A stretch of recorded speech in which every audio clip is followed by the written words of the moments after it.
Hi, and welcome to Drupal Brief. This is an AI-generated summary of another video, podcast, or blog post. If you want to learn more about what's being discussed here, then please go check out the source. This podcast is produced by the team at Drupal Forge. Drupal Forge is the new #1 open-source development and hosting platform. It has all the functionality of the expensive platforms, but at very affordable prices. If you're looking for a new hosting provider, contact us for a demo before you get locked in. Okay, that's it. Make sure to click subscribe, and here we go. Welcome to the deep dive. Today, we're tackling something absolutely vital for anyone operating a website: privacy and data protection. And we're going to explore this through the specific work being done within the Drupal CMS, that's a content management system used to build and manage websites. Exactly. We have a really interesting set of information for you today, all stemming from a presentation detailing the Drupal community's focused efforts to address these, crucial issues. Our deep dive today is inspired by a presentation from someone at Lake Drops in Germany who's been working with Drupal since 2007. They've also maintained some key parts of Drupal, like ECA and the Chinch admin theme, and importantly, led the charge on privacy and compliance within Drupal CMS. So we're getting insights from someone, deeply involved. Yeah, and what stands out is the collaborative nature of this work. It wasn't just one person acting alone. Right. It involved a team of 9 individuals meeting weekly alongside active contributions from many people who maintain different parts or modules of Drupal. It really highlights the community's dedication to this. Absolutely. And if you, our listener, want to explore the source material for yourself, all the presentation slides and a bunch of related links, you can find it all at go.lakedrops.com, privacy-atlanta-D225. We definitely recommend taking a look. Yeah, good resource. Okay, so let's get straight to it.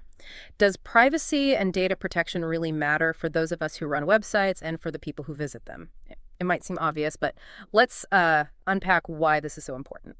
Well, at its core, privacy is recognized as a fundamental right in many places around the world. Yeah. It's not just a nice extra. It's like a basic principle of how we should interact in the digital world. And going beyond that fundamental right, we have the really critical aspect of data protection preventing actual harm. We're talking about things like identity theft, which can have serious consequences for individuals. Think back to that data breach at 23andMe. That's an incident that continues to have a big impact. And the fact that that data might now be, available for sale really shows the real world risks involved when personal information isn't protected. Precisely. And then there's the legal side of things, compliance. If you run a website for a business, you're often dealing with a complex web of regulations. GDPR in Europe, which covers 27 countries, is a prime example. Right. But even within that, each country has its own specific details. And what makes it even more complicated is that the server hosting your website and the person visiting it can be in different countries, which brings up tricky questions about which laws apply. It sounds like a real challenge to navigate. Now, we've all probably heard the argument, I have nothing to hide, so why should I be concerned about privacy? The classic line. Yeah. While some people might feel that way, it really overlooks the importance of respecting those fundamental rights we just discussed. And as that 23andMe example illustrates, even if you feel you don't have anything sensitive to hide, a data breach can expose personal information with significant negative outcomes. It's also important to clarify that while a lot of this conversation focuses on companies, the obligations are different for personal websites or, say, a local sports club site. While they might not face the same level of legal scrutiny as a large corporation, taking basic care of any data they collect is still absolutely essential. Right. Makes sense. And the Drupal community's role in all of this isn't about debating the specifics of different privacy laws, right? No, not at all. Instead, it's about giving website owners the tools they need to meet both what their users expect in terms of privacy and the relevant legal requirements, whatever those might be in their location. This really ties into the core ideas of the Open Web and the Drupal Open Web Manifesto, doesn't it? There's a strong emphasis on respecting individuals' rights when it comes to their data. A healthy and open internet relies on that kind of trust and respect. Now, as we've already touched on, the world of privacy laws is incredibly intricate and is constantly changing. Yeah, it's moving fast. This means that simply having a standard setup isn't enough. Website owners need ongoing support to keep up. This brings in a really insightful guiding principle from privacy author Heather Burns. She argues that how well a user's privacy is protected should never depend solely on whether or not specific laws exist. That's a powerful way to look at it. It shifts the focus from just, ticking boxes to meet legal requirements. Right, compliance for compliance sake. To a more proactive and fundamental approach to protecting users within Drupal's development. It's about aiming to do what's right for the user, regardless of the specific legal rules in their part of the world. This shift from simply complying with laws to proactively protecting users reflects a maturing understanding of digital ethics in open source development. And this wasn't just a small group within the Drupal community pushing for this, right? Oh, definitely not. Yeah. There's been a significant shift in priorities within the Drupal leadership, people like Dries Bytart and Pamela Barone, who have really championed privacy as a core part of Drupal CMS. That kind of support from the top is so important. Absolutely. It signals a real commitment from the core of the project. Now, there's a common idea that privacy laws are mainly something that affects Europe or maybe California. Yeah, you hear GDPR and CCPA a lot. Right. But the truth is much wider. If you look at a map of data protection regulations around the globe, you'll see that many countries have some form of legislation in place with different levels of strictness. It's really a global concern. It truly is. And it was fascinating to learn about interviews conducted with leaders of Drupal agencies across different continents, even in places that don't yet have very strict privacy laws, like New Zealand. Right. There's a growing demand from their corporate and government clients for website solutions that are built with privacy in mind. They're often looking at GDPR as a model, even if it's not legally required locally. That really shows how expectations around data privacy are changing worldwide. It does. And this leads us to a really important point. We shouldn't just aim to create a GDPR version of Drupal. We've all experienced how annoying and often ineffective those cookie banners can be. Oh, tell me about it. They can really make using a website a less pleasant experience. This widespread frustration underscores a crucial insight. Effective privacy isn't about obtrusive notifications, but about transparent and respectful data handling in the background. Oh, those cookie banners. It's almost ironic, isn't it? The intention might be there, but the way they're often implemented can be so frustrating for users. Yeah, completely. And the person who gave this presentation actually pointed out that the issue with GDPR isn't necessarily the regulation itself, but often how it's been implemented. Early on, especially in Europe, legal advice often led to this widespread, but sometimes incorrect, use of very basic cookie banners as if they were a complete solution. Exactly. And here the Burns point is so relevant here. Saying a website is GDPR compliant is really not accurate. It's not a one-time thing you achieve. Right. It's a process. It's about having ongoing systems, processes, and a fundamental commitment to protecting users. It's a continuous effort, not a final destination. And here's a key warning the presenter mentioned. Be very careful of any service provider who claims they can make your website fully compliant. Big red flag. Ultimately, that responsibility rests with you, the website owner, and your team. So, Drupal CMS's goal is to provide a standard setup for marketers that makes dealing with these regulations much easier, while also acknowledging that there's often a natural tension between marketing goals and user privacy. It's a balancing act. Definitely. To make this happen, the Drupal development team has focused on three main areas: managing consent, protecting data, and conducting ongoing checks or audits. Let's start by talking about consent management. It's really important to understand that this is much broader than just dealing with cookies. Absolutely. Consent management includes things like storing information in a user's browser. Yes, that includes cookies, but also something called local storage. Right. Beyond cookies, websites can store information directly in your browser using local storage. This too can track your activity, which is why consent management needs to consider it. It also covers storing data about the user on the website server, sharing data with other companies, what we call third parties, building profiles of users, and even selling their data. In many parts of the world, all of these actions require clear and informed permission from the user. It needs to be open, transparent, and you have to tell users what data you're collecting, why, and how it will be used. And despite seeing cookie banners everywhere, the presenter estimates that only a small percentage of websites, maybe 1 to 5%, actually need very complex consent management. Yeah, surprisingly low, right? Many sites simply don't use tracking technologies in a way that triggers these strict requirements. Which really makes you wonder why so many websites have those intrusive banners. And sadly, even when managing consent is important, it's often done poorly. Those cookie banners can be used as paywalls, forcing you to agree to tracking to access content, or they use manipulative design, so-called dark patterns, which really goes against the idea of genuine consent. Absolutely. So what did the Drupal community do about this? They started by looking at what tools already existed within the Drupal world for managing consent. They found almost 55 different modules. 55. Wow. The next step was to evaluate these based on a clear set of criteria. That's a lot of options to sort through. The criteria they used included whether the module was still being actively maintained, if it would work with the upcoming Drupal 11, Okay. if it relied on open source and free third-party tools, and crucially, that it didn't require users to create accounts with other services just to use the module itself. That makes sense for core inclusion. Applying these strict criteria really narrowed down the possibilities.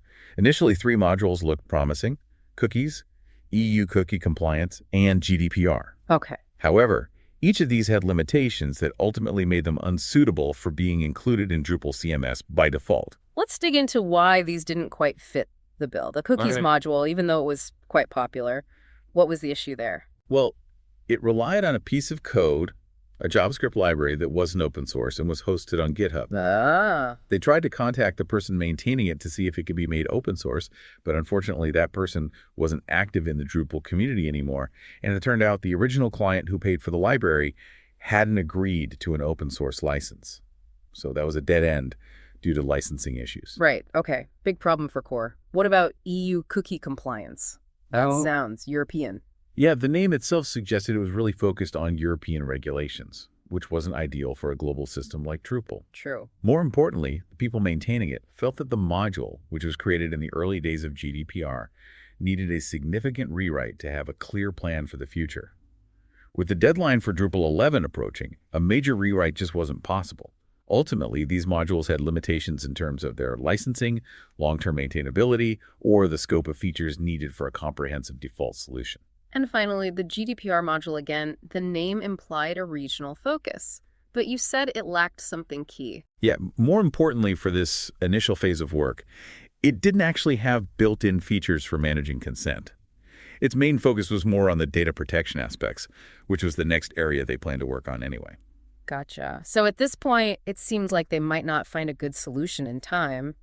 Must have been a bit stressful. It was a bit of a tense situation, but then, fortunately, a breakthrough happened during one of their team meetings. Someone from the Drupal agency Toyo mentioned that they were using a library called Claro. Claro, like the admin theme. Well, similar name, but different.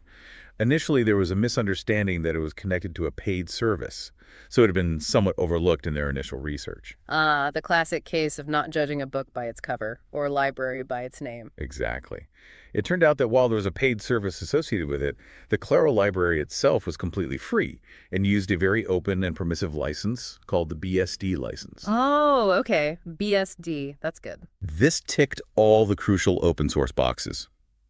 The different licenses, closed source versus BSD, are important because open source licenses allow the Drupal community to freely use, modify, and share the code, ensuring its long-term viability and community support. Makes perfect sense. Exactly. Once they took a closer look, it was clear they had found a really valuable tool, a hidden champion, as the presenter described it. The feedback within the team was overwhelmingly positive.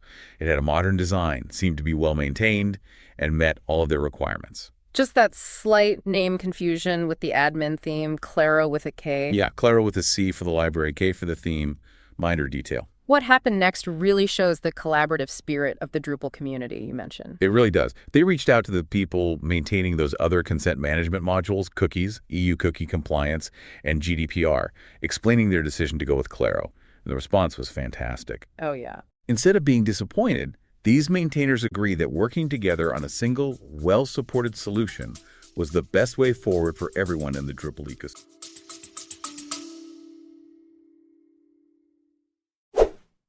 Hey, I have a quick question for you.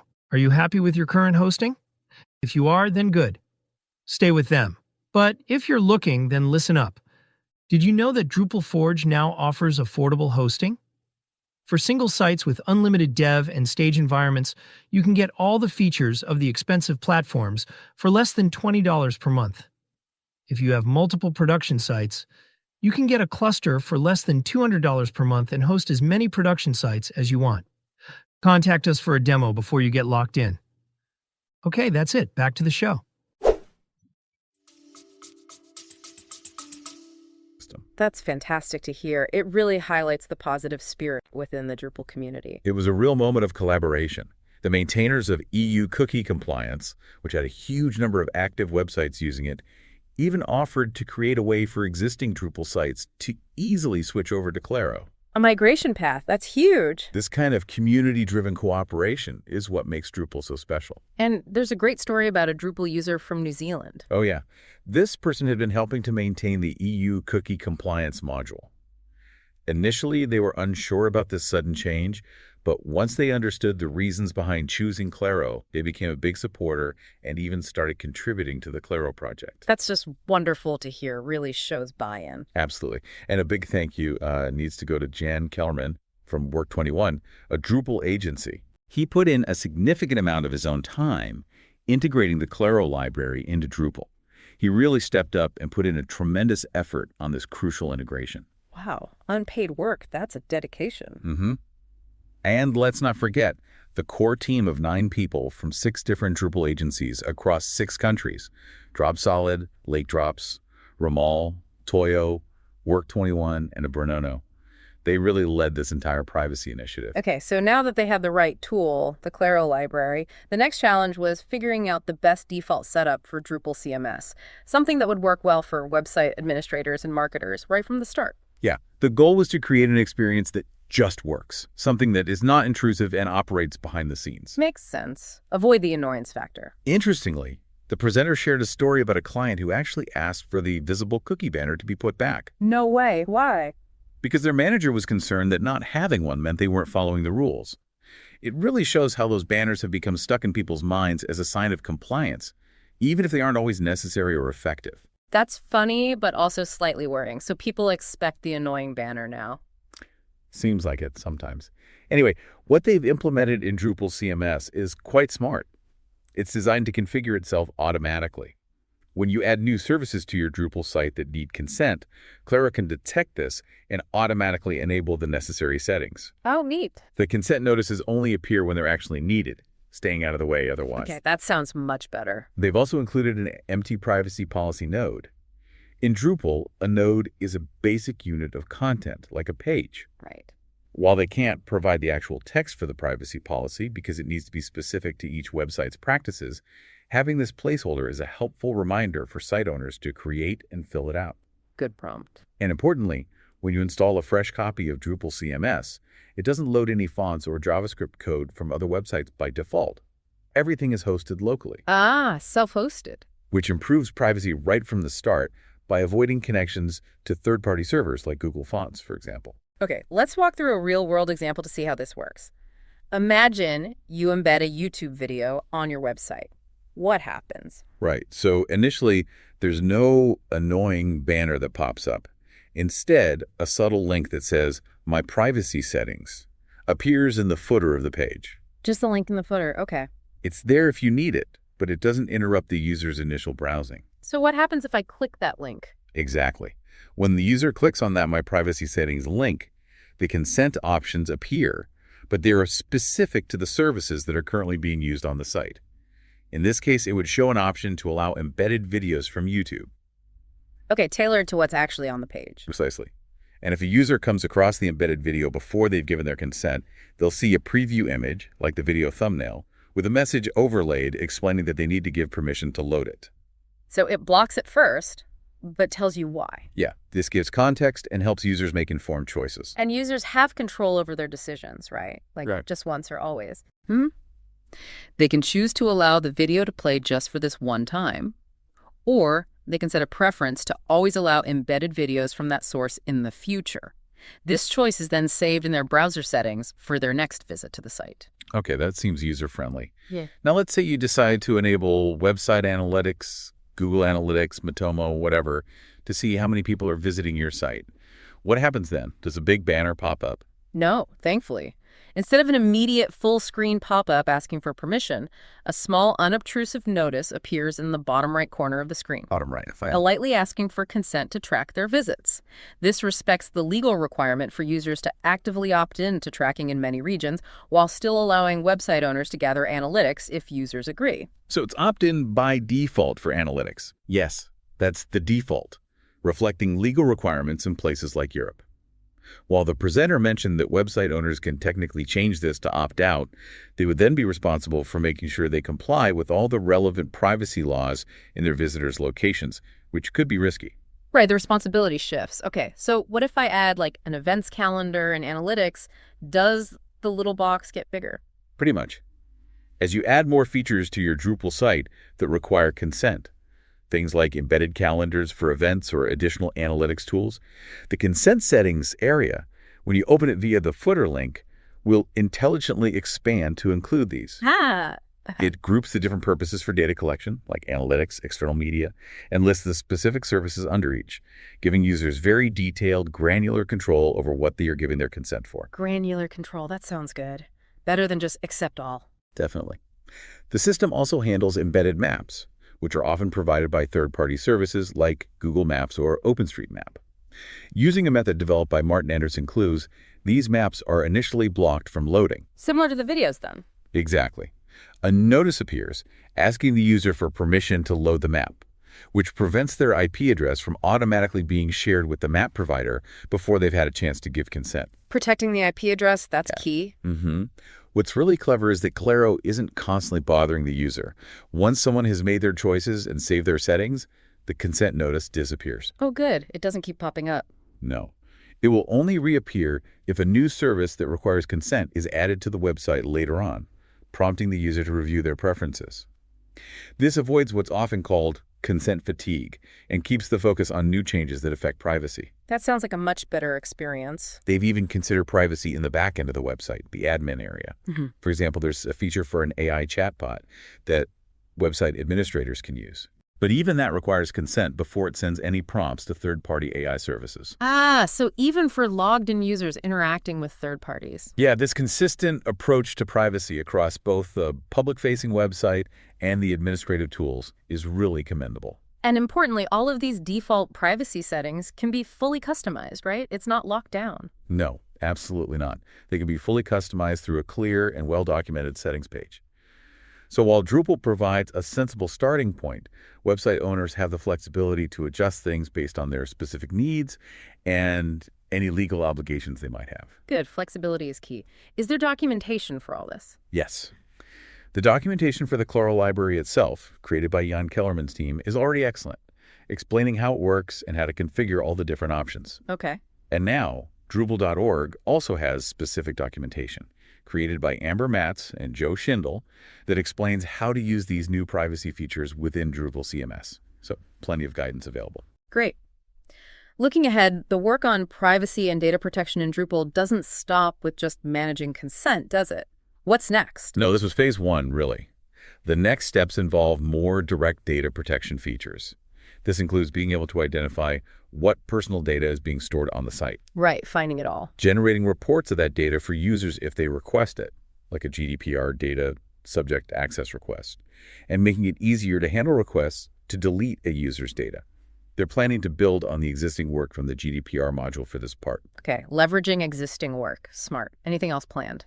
And beyond that, they're also focusing on ongoing checks or audits. Because both websites and privacy laws are constantly changing, they want to provide tools within Drupal CMS to help website owners analyze their sites for potential privacy issues. Like a scanner. Sort of, yeah. Tools to offer suggestions on how to fix potential problems. These suggestions might include technical changes or guidance on what information needs to be included in the website's privacy policy, possibly even pointing towards when it might be a good idea to seek legal advice. That sounds incredibly useful, like a built-in privacy health check. Exactly. So, to bring this deep dive to a close, the key things to remember are privacy and data protection are not just trendy topics. They are fundamental rights and increasingly important legal requirements. Absolutely fundamental. Achieving compliance is not a one-time task you complete, but an ongoing process, a journey. Constant vigilance. And thanks to the hard work within the Drupal community, having user-friendly consent management that respects both what users expect and what the law requires is now a built-in part of Drupal CMS. And we can look forward to further advancements in data protection and audit tools later in 2025. Yeah, exciting progress. If you'd like to explore the presentation slides and all the resources we've mentioned today, please visit go.lakedrops.com/privacy Atlanta-D225. That link again, go.lakedrops.com, privacy-Atlanta-D225. And if you want to get in touch with the presenter online, you can find their contact details, their username on Slack, Drupal.org, and other platforms at Slenhast, SLEN_HAST. We also want to quickly thank the sponsors who make this important community work possible. And finally, for you, our listener, here's something to think about. On your own websites, how are you currently balancing the need to provide a smooth and easy experience for your users with the crucial responsibility of ensuring their privacy is robustly protected? It's a tough balance. What practical steps can you take today to move beyond just the basics of compliance and work towards a more user-focused approach to how you handle data, regardless of the specific legal rules in your part of the world? It's a really important question to consider in today's digital world. Okay, we're done. To close off this podcast, I just wanted to remind you that this brief was a fully AI-generated summary, and we take no credit for the original content. If you want to learn more, then check out the source. This podcast is produced by the team at Drupal Forge. Drupal Forge is the new #1 open-source development and hosting platform. It has all the functionality of the expensive platforms, but at very affordable prices. If you're looking for a new hosting provider, contact us for a demo before you get locked in. And if you like this podcast, hit subscribe, post a link on social media, and recommend it to 2 friends. That's it. See you next time. Bye for now.